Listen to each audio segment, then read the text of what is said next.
This video I'm going to do a quick analysis on gold, and then I'll show you my own point of view and then what I'm expecting price to do throughout the month. And you can see this is on the daily time frame. If you go to the weekly time frame, you see that price has been trading completely bullish.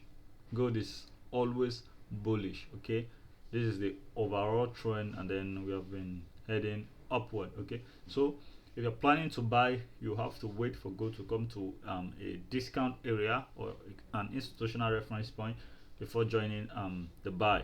And then I will strongly advise you do a clear analysis on it, so you know the price direction, because it's not always bullish.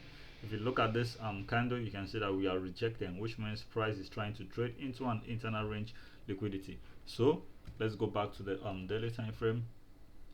You see we have a lot of imbalances which price is trying to fill from this point. So you see we have a fair value gap right here, and then if you measure from our fib level, you see that this is our dealing range right here, from where we have this displacement to the high where we started having the retracement, or should I call it a rejection. Now you see we have this on the discount area. We have a fair value gap right here, and then we have a support area down here, which makes it a good reference point or institutional reference point for price to trade into. So I'm gonna take the fib level off, and then you can see we have an order block right here. We have this order block which price has traded into, and price is rejecting that zone. If you look closely, there are two candles engulfing this last bullish candle, so it's a valid order block. So we go to the 4-hour time frame.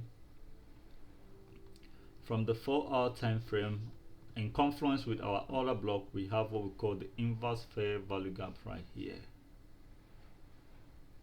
It's called an inverse fair value gap because this point was supposed to hold price like this, push price to the upside to take out this recent high, but instead it failed, and it breaks below and closed below the fair value gap. So that makes it an inverse fair value gap, and we expected price in an inverse fair value gap condition. We expect price to come back into the zone and then act as a resistance level, then push price below. Okay, so this is how the inverse fair value gaps work on a higher time frame. Okay, I've not tested that on the lower time frame like the 5 and the 1 minute to see how it works, but I know from the hourly time frame it is much more stronger. Like you all know, the higher the time frame, the stronger the zone. Now you see how price is rejecting that zone right here, our fair value, our inverse FUG, and then our order block from the daily time frame. Now you see price has been creating series of what I call liquidity. Price has been creating liquidity right here,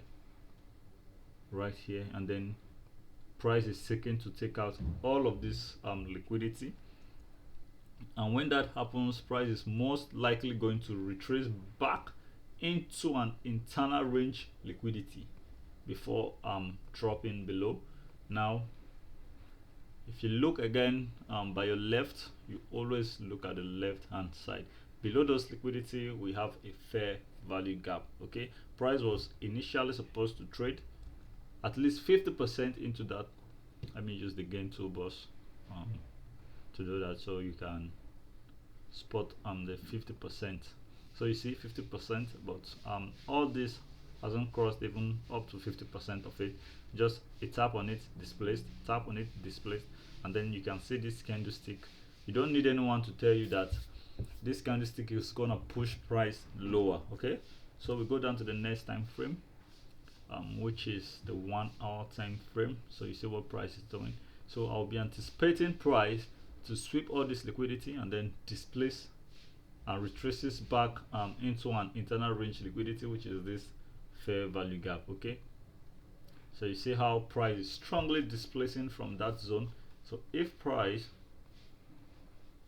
comes down here, I'll be expecting a retracement, then I'll look for a more sell opportunity to take out this low. Let me zoom that out, so to take out this low as well. Okay, hope you can see what I'm doing. Hope you understand. I hope I'm not too fast on this video. I'm just making this video to show you my own point of view trading gold. and this is how I analyze every other pair to just join and catch. I'm a day trader. I just want to catch the slightest move, and then gold has been very volatile since Trump. So a little bit of move, you see that gold is tracking like 100 pips and 200 pips. So guys, I hope you find this video helpful, and also do well to do your own analysis. If it confluences with yours, then you know that we are on the same page. Okay, see you guys next time. Bye.